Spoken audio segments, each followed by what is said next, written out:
جوانی میں اسی دل لگی کہہ شادمانی، ہمیشہ حسینوں سے آنکھیں لڑانی، صدا کامیابی صدا کامرانی، بہت یاد آتی ہیں باتیں پرانی۔ اب ہماری جوانی کا قصہ 11 ستمبر سے بڑی آفت ہے یا نہیں، اس کا فیصلہ تو جارج بش ہی کریں گے، مگر مجھے اتنا یاد ہے کہ ایام طفلی سے ہی فدوی 20 سال سے زائد عمر کی خواتین کی گود میں جانے سے انکاری رہا۔ کالج سے یہ کہہ کر واپس بھیج دیا گیا کہ آپ کے بیٹے کو لڑکیوں کے ساتھ بیٹھنے کی عادت ہے۔ والدہ نے زیادہ سرزنش نہیں کی، شاید انہیں یہی شکایت والد محترم سے بھی تھی، مگر ابا جان بوجہ پیشہ سپاہ گری مجھے یہ جمہوری آزادی دینے کے قائل نہیں تھے۔ ان کی اسی عنایت کے باعث فدوی کو ایجوکیشن کی نعمت سے ہمیشہ محروم رہا۔ خیر، میٹرک کرنے کے بعد نیوی سے منسلک ہوئے اور اس کے بعد ہمت کا علم موجوں پہ قدم۔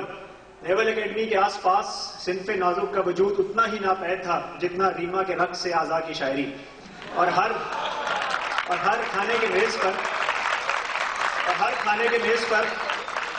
کے میز پر اس صنف کے جسمانی خواہش پر اس تفصیل سے روشنی ڈالی جاتی کہ مجھے یقین ہو گیا کہ اگر میں کچھ روز اور اس صحبت میں رہا تو جنت کے دروازے ہمیشہ کے لیے میرے پہ بند کر دیے جائیں گے۔ خیر، ٹریننگ سے فارغ ہوئے، جان چھٹی، اور پھر وہ دن رات کوئے نگاراں کے پھیرے، وہ کمرے فیروزاں، وہ زینے اندھیرے، وہ زلفوں کے حلقے، وہ باہوں کے گھیرے، وہی مدتوں جا کے راتیں بتانی، بہت یاد آتی ہیں باتیں پرانی۔ وہ سردی کی راتیں، وہ جاڑے کا جوبن، لحافوں میں کم سن دلوں کی وہ دھڑکن، چھڑانا وہ ہاتھوں سے ہر بار دامن، وہ آنگن میں مہکی ہوئی رات رانی، بہت یاد آتی ہیں باتیں پرانی۔ اور پھر طرفہ تماشا یہ کہ ہمیں احباب بھی وہ میسر آئے کہ جو اوباشی اور اخلاق باختگی میں ایک نئے مکتبہ فکر کے بانی ہیں۔ ایک صاحب یوسف کے نام کا اثر شکل و صورت پر بالکل نہیں، شکل اسے یکسر پاک، نرسوں سے خاص رغبت رکھتے ہیں۔ ایک دن فرمانے لگے کہ میں نے ایک نرس سے پوچھا کہ نوکری کیسی چل رہی ہے، تو کہنے لگی سر نوکری کا کیا ہے، سارا دن یسر کرتے گزر جاتا ہے اور ساری رات نوسر کرتے۔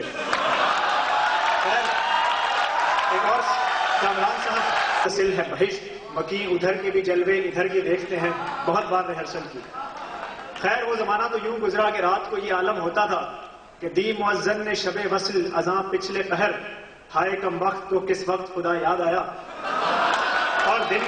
اور دن کو یہ روٹین تھی کہ جہاں لڑکی دیکھی پیچھے چل پڑے، خوبصورتی کوئی شرط نہیں، لمبا چوڑا تعلق رکھنا نہیں۔ شاعر مشرق نے خود فرمایا کہ جو کبوتر پر جھپٹنے میں مزہ ہے اے پسر، وہ مزہ شاید کبوتر کے لہو میں بھی نہیں۔ خیر ہمارا قصہ جوانی ملکی مسائل پر ہی محدود رہتا۔ اگر حکومت وقت ہمیں باہر نہ بھیجتی تو وہاں جا کر ہم نے دیکھا کہ ہم کو تو میسر نہیں، مٹی کا دیا بھی گھر پیر کا بجلی کے چراغوں سے ہے روشن۔ جہاں جاؤ یوں محسوس ہوتا تھا کہ بے واچ کی شوٹنگ چل رہی ہے۔ تب مجھے احساس ہوا کہ اگر انگریز نے ہم پہ 100 سال حکومت کی ہے تو اس کی غیر سیاسی وجوہات میر جعفر اور میر صادق کے علاوہ کچھ اور بھی تھی، کہ عرض کلیسا کا ہر ماہ پارا سنا ہے اس کے بدن کی تراش ایسی ہے کہ پھول اپنی قبائیں قطر کے دیکھتے ہیں، سنا ہے چشم تصور سے دشت امگا میں پلنگ زاویے اس کی کمر کے دیکھتے ہیں۔ تو ہماری اس کثرت اختلاط سے جیلس اور حسرت اختلاط میں مبتلا چند سینئرز نے کہا کہ ٹھیک ہے عیشی کر لو، مگر یاد رکھو کہ ایڈز بہرحال لا علاج مرض ہے۔ مگر میں نے اس چیز کا کوئی غم نہیں لگایا، کوئی حفاظتی تدابیر اختیار نہیں کی، کیونکہ مومن ہے تو بے تیغ بھی لڑتا ہے سپاہی۔ اس کے بعد وہ شب و روز یوں گزرے، ہم دے کے چلنا کہ کشتی چلی جائے جیسے کمانی، بہت یاد آتی ہیں باتیں پرانی۔ سجی خلوتوں میں کبھی شغل مینا، وہ محبوبہ خوش ادا خوش کرینہ، کبھی اس کے ہاتھوں سے ضد کر کے پینا، کبھی اپنے ہاتھوں سے اس کو پلانی، بہت یاد آتی ہیں باتیں پرانی۔ خیر، یورپ سے واپسی پر مایوسی تو بہت ہوئی، مگر جلد ہی دور بھی ہو گئی، کیونکہ ماشاءاللہ ہمارا ملک بھی کسی سے پیچھے نہیں ہے۔ ذرا نم ہو تو یہ مٹی بڑی زرخیز ہے ساتھی۔ اور ڈش اور کیبل نے وہ نمی تو فراہم کر ہی دی ہے، اسی لیے اب سائمہ اور پامیلا اینڈرسن کی جسمانی مماثلت کے موازنے کے لیے آپ کو چشم بینا کی ضرورت نہیں ہے۔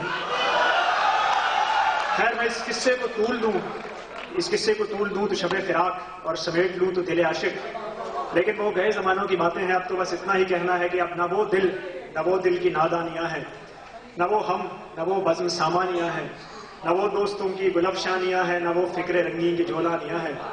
گئی شعر گوئی رہی نوحہ خوانی، وہ بیتی جوانی